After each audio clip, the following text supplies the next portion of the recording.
Chapter 5: The Search for a Sound Business Idea. A new business venture is confronted with the immediate concern of gaining at least a foothold in the market it desires to serve. An established business, however, has a different concern. It must grow or at least maintain its competitive stance. In both cases, there is need to adapt new sound business ideas.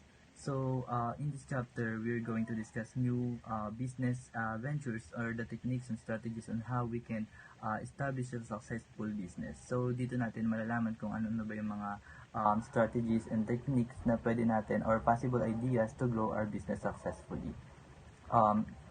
The product or service offering may be improved in terms of performance, like the chair that can carry more weight. So, performance or yung capacity or ability ng product mo or ng company mo para sa standards ng customer. The more unique and convenient, the more na mas papatok yung product. So, next is maintenance cost, like the car battery that requires less servicing than competing brands. Maintenance cost naman is yung paggawa or yung presyo ng maintenance sa na ino-offer ng business mo. Siyempre, mas okay yung price is less than your competitor's price. Acquisition cost is next, like the latest low price model of a certain brand of cellphone compared to competition. And dito naman sa acquisition cost, ito yung price ng mismong product. Again, yung idea is the less price you have over your competitors, the greater the chances of attracting more customers. Pero in terms na hindi naman malulugi yung business mo, pagdating sa acquisition cost na in-offer mo. The next is salvage value, like the steel filing cabinet that has a higher salvage value. So, paano kapag zero salvage value? Salvage value of zero is reasonable since it's assumed that the assets will no longer be useful at the point when the depreciation expense is end or reach. So, mas okay daw yung zero because when you reach the expenses ends, no longer useful na item or parang mas ma-attack mo yung buyers in the term na babalik siya to buy another product. Uses is the last, like the fly paper that can be also used as mousetrap. Uses is mas attracting or mas mabili yung product if it can be used in so many different functions, like nung example nga is mousetrap, or rather fly trap na can be used as mousetrap too. So ano nga ba yung sound business idea?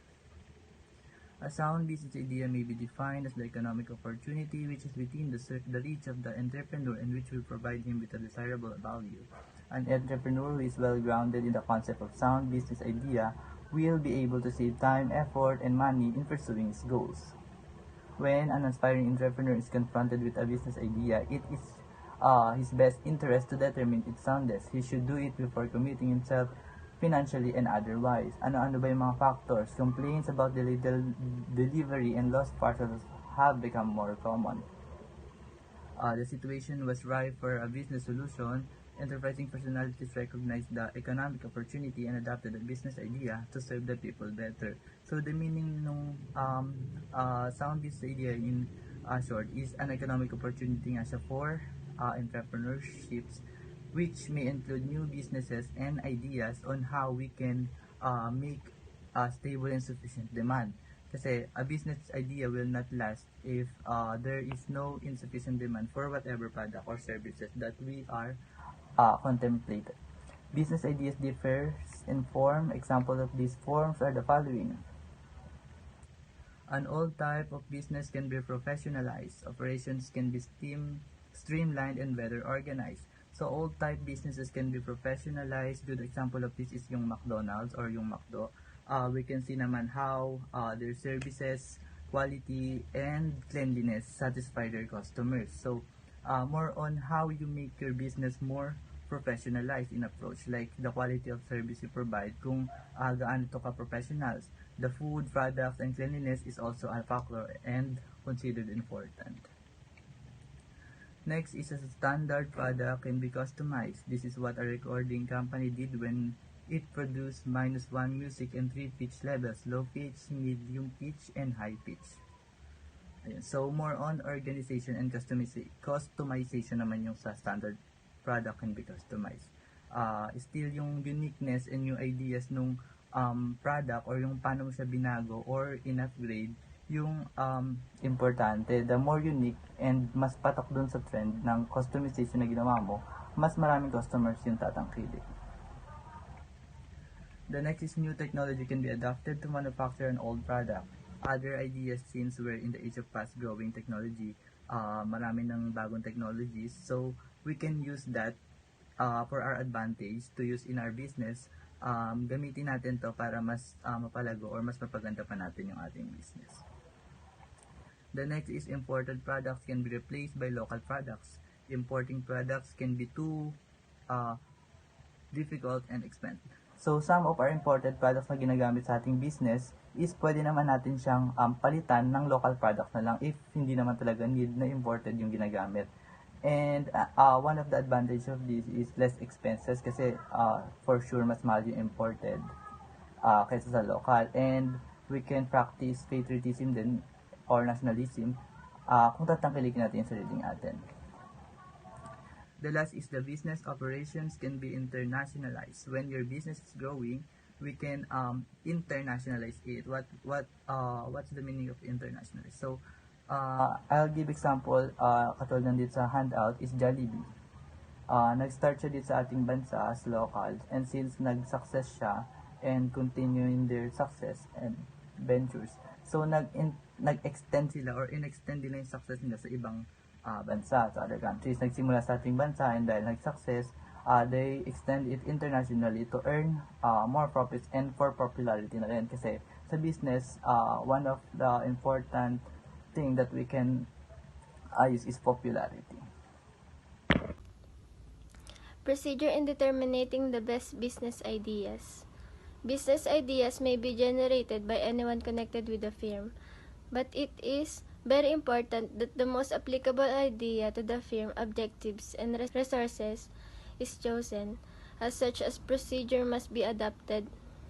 Number 1. Preparation of list of business ideas. Preparation kung ano yung magandang i-business, kumbaga lapagan sila ng ideas as a group. Sa firm naman, madaming tao kaya madaming ideas ang napasok. Number 2 is screening of the listed ideas. Screening, yung collective ideas na na-formulate nung nag-prepare kayo as a group. Pipiliin lang yung mas malaki yung chance para mag-succeed yung business. Number 3 is final selection. Final selection ay kung anong pinaka-focus or pinaka-napili sa mga ideas na na-screen.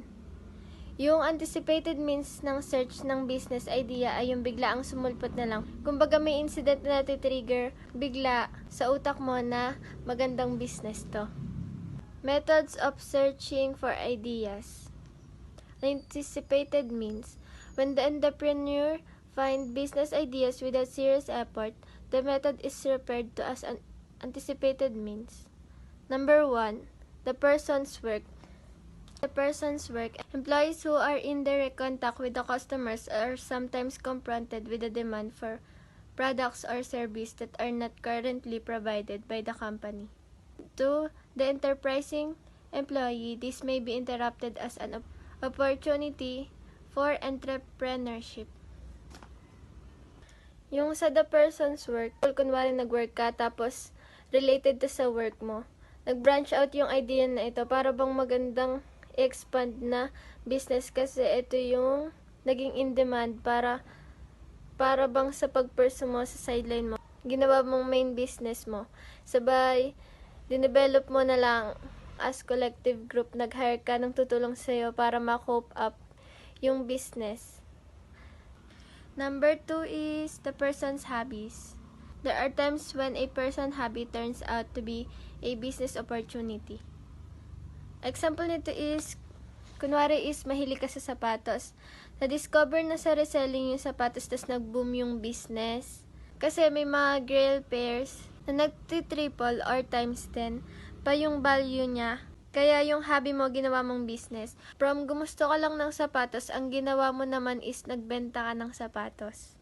Number 3 is the person's acquaintance. There are times when a person fails to notice the existence of a business opportunity. Sometimes it takes another person to make him hire of the wisdom of starting a new business venture. This other person could be a friend or a neighbor or just anybody he meets once in a while. Sa person's acquaintance, magaling ka naman mag-drawing. Tapos medyo hindi ka confident na i-showcase yung talent mo. Kumbaga yung mga kasama pa yung nag-push sa'yo na i-pursue yung pagdodrawing para sa komisyon. Time at client lang ang problemahin. Pwede opportunity yon para magbukas ka ng parang portrait shop for business. Number 4 is a chance event encountered by the person. There are times when person encounters an event that will provide him with a clue to a business venture. A chance event, may mga situation na trigger ng mga ideas for a certain business. Kunwari, yung mga lumalabas ka ng school tapos gutom na gutom ka.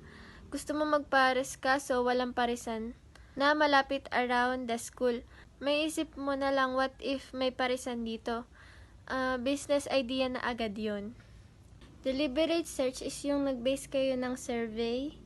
Yung pinag-usapan na meeting talaga. Kumbaga may brainstorming. Tsaka, deliberate search is yung hinahanap po talaga yung business idea. Search question, ito yung nag-survey ka muna kunwari sa pagkain. Kung magkakaroon ng bilihan ng pagkain sa school nyo, ano yung food na gusto nyo? Sabay itatali yung pinakamarami na napili para mas malaki ang chance na mag-succeed yung business. Idea prompting. Kumbaga sa isang business may nabyo ka na error or difficulty para magkakaroon ng room ng ideas for improvement. Kadalasan ito yung mga galing sa customer's feedback. The person's work. Employees who are in direct contact with customers are sometimes confronted with demand for products or services that are currently provided by the company. To the enterprising employee, this may be interpreted as an opportunity for entrepreneurship. An example may be provided as follows. Mr. Rolando So was a teacher in a private elementary school. Yun, number 1 example na din yun, mga teacher sa mga private school na pwede sila mag-tutor sa mga students nila na slow learners. The person's hobbies. There are times when person's hobby turns out to be business opportunity. A hobby is a useful means of developing some skill which could be useful later when the hobby decides to operate a business. Yung mga hobby natin na pwede nating pagtagin ng panahon, pwede natin maging business. Example, Mr. Aquilino is an illustration of how a hobby can sometimes lead to entrepreneurship. Ito, meron siyang, mahilig siya mag-gitara. At the age of 6, as he grew up, he became more adept at playing it. Mr. Go attempted to make a guitar that would suit his requirements. Ayun, naggawa siya ng sarili niyang design ng gitara. Tapos, pagtagal-tagal nun, naging customer niya din yung mga kaibigan niya. Ayun yung mga unang naging customer. Parang sinuportahan yung hobby niyang pagtitinda ng gano'n, ng gitara. The person's acquaintances. There are times when a person fails to notice the existence of business opportunity.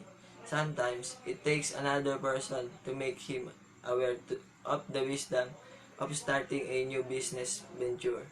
This other person could be a friend, a neighbor, or just anybody he meets once in a while. The case of Mr. Manuel Ong is an illustration. For 5 years, Mr. Ong had a job as book salesman. He worked with a well-known publisher and nakakilala siya ng isang magaling na publisher ng mga libro. Tapos, ayun yung mga nagtulong sa kanya para makamit niya yung mga gusto niya pang. A chance event encountered by the person. When you are a business-minded person, everything you will encounter is a blessing for you. Nasa sayo na kung paano mo ito mahihandle.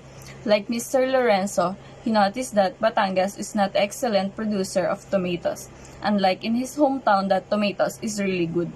And Mr. Lorenzo realized that this is the best opportunity to transport commercial of tomatoes in Batangas. And later on, Mr. Lorenzo became a successful trader of vegetable. Siyempre, sa umpisa, hindi naman tayo basta-basta kumikita. Pero nandun dapat yung magiging magte-take risk tayo. And ayun, nandun pa rin yung mag-expect tayo, pero syempre, kailangan niya kailangan niya bilang isang entrepreneur.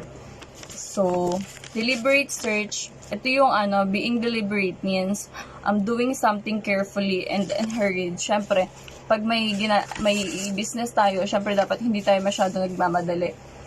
Lalo na pagdating sa trabaho.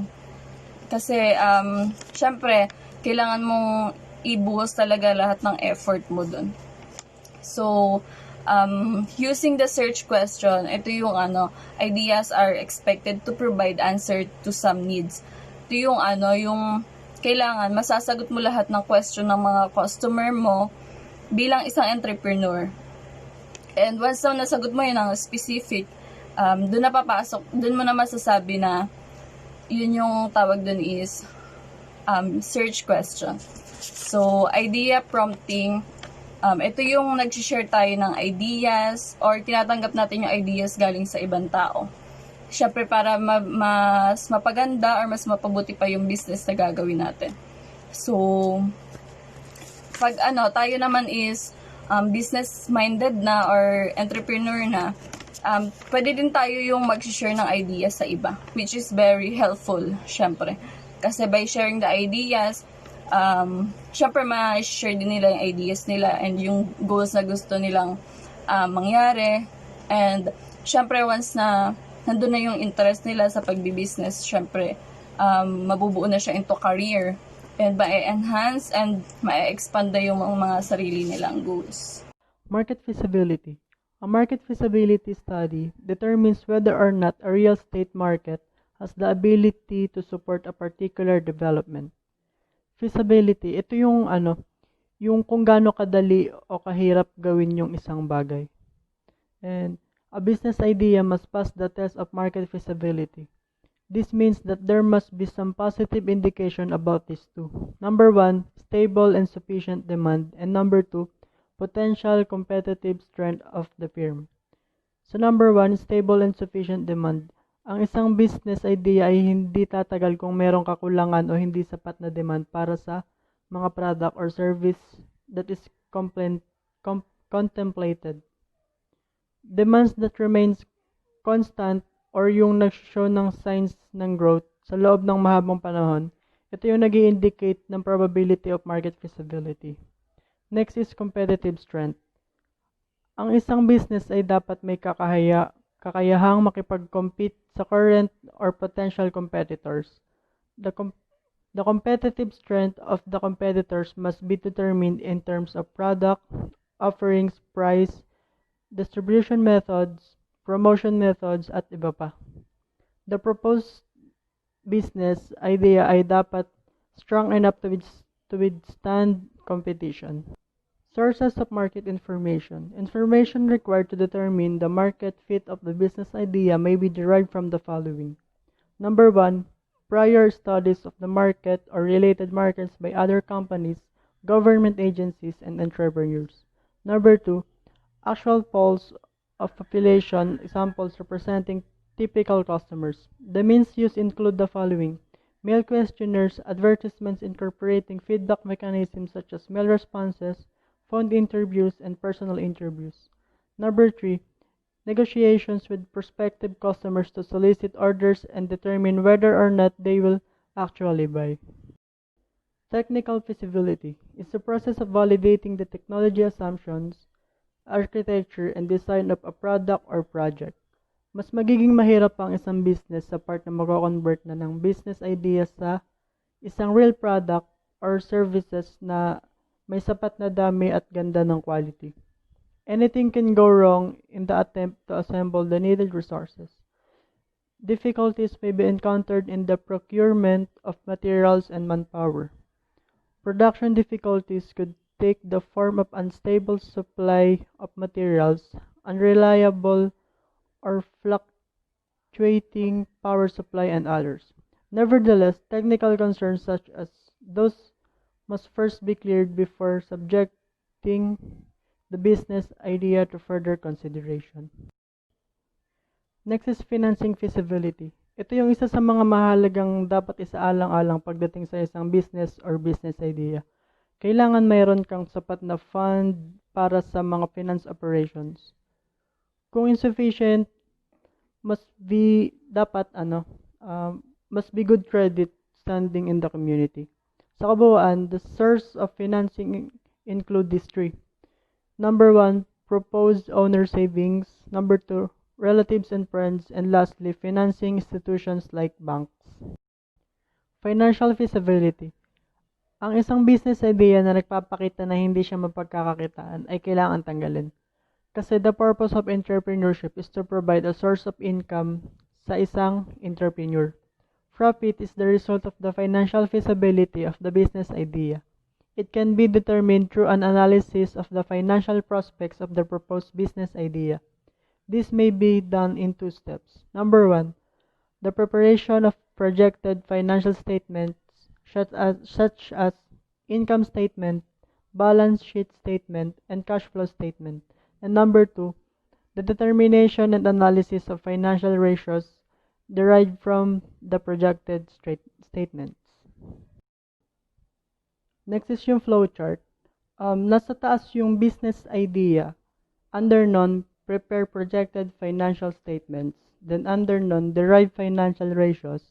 Under none, analyze financial ratios. Then under nung analyze financial ratios, meron dalawa. Financially feasible and not financially feasible. Project financial statement. The forecast of something that which will happen in the future. Ito yung forecast ko ano yung mangyayari sa future natin. Under the project financial statement, yung una, project income statement. Yung ang nakalagay dito, mga financial records, mga gastos, tsaka revenues, tsaka profit. Pangalawa, project balance sheet. Dito nakalagay yung plano or quota na dapat kitain sa isang buwan o isang taon. Pangatlo, project cash flow statement.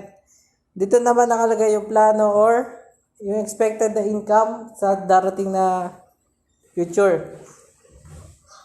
Final selection is applied to the status quo or shorter list which never produced by the screening stage. Yung final selection may 3 siyang stages. Status quo, shorter list, zero listing. Yung status quo means all business ideas has passed on the adopted criteria. Yung shorter list, some ideas are eliminated. Zero listing means all the business ideas that is generated and listed was eliminated. Tapos, encouragement of creativity and risk-taking. Creativity refers to activities involved in finding solutions to the problems that hinder the achievement of the company objective and innovation will thrive in an organization that encourage creativity. Yung creativity lang, ito yung paggawa ng solusyon sa problema sa isang kumpanya. Tsaka yung sa company, yung mga nag-encourage ng creativity, may pag-asa silang masenso or umunlad. Tapos, rewards for creativity. When creativity is rewarded, there is an assurance that such a activity will continue existing. Creativity is no exception. Kapag daw yung isang empleyado napag-suggest or nakatulong sa kumpanya, pwede siyang ma-promote or lumaki yung sahod niya. Open communication. Dito pumapasok ang malawakang exchange of ideas which brought to a number of solutions to the problem. Open communication. In the organization ay pagkakaroon ng pantay-pantay na pananaw sa bawat isa. Every member in the organization have their rights to present and give and suggest ideas. As a result, every member of the organization can participate or open ideas without any hesitation, resulting to a good foundation and productive organization. Allowance of errors means that in every project or activity na isasagawa sa isang organisasyon at mga nakalaang allowance for those errors. Not all projects or activities should or can be done perfectly, accidentally or not allowance for errors for the organization's sake. Like when we have a plans in order to achieve the target plan. We always have a plan A or plan B. If those plans didn't exist or achieve, we also have another plan in order to make an organization and productive and a successful one. A climate participation. For the world climate itself which is a trend of prevailing condition. Dito nagkakaroon ng tsansang makabuo ng more ideas. It is because participants in every one or in the organization are feel free to suggest and participate in the creation of good work solution and tulong upang maiangat ang isang organisasyon. Sa pamamagitan kasi ng what we call climate participation, we can easily make solution to the problem because ideas were given in random. Through this, time consumed will never be useless. Structure mechanism that aid creativity. Create solution to problem would be headed by the innovative person more easily if there are structural mechanism within the organization to support the exercise. Ang example ng mechanism ay yung unit na responsable for providing logistic support to activities that are creative in nature. Ibig sabihin, ay responsable at sumusuporta sa activity at productive sa nature. At ang mga tao naman na in charge dito ay na-qualified to manage such activities as creativity. Training in creative process. Creative pursuit are a bit complicated and it will help if those expected to perform such function are properly trained. May mga taong may natural talents pagdating sa pagbuo ng business ideas. Pero may mga tao naman na hindi nabiyayaan ito. Para makuha ang skills, kailangan dumaan sa required skills training.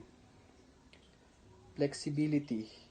The creative employees is allowed to engage in a creative activities on hours most convenient to him and to the company. Isa sa naiibang karakteristik ng creative organization ay flexibility. Kung kailan pwede ma-adjust ang oras niya ng pagtatrabaho, accommodate the time that he is most creative.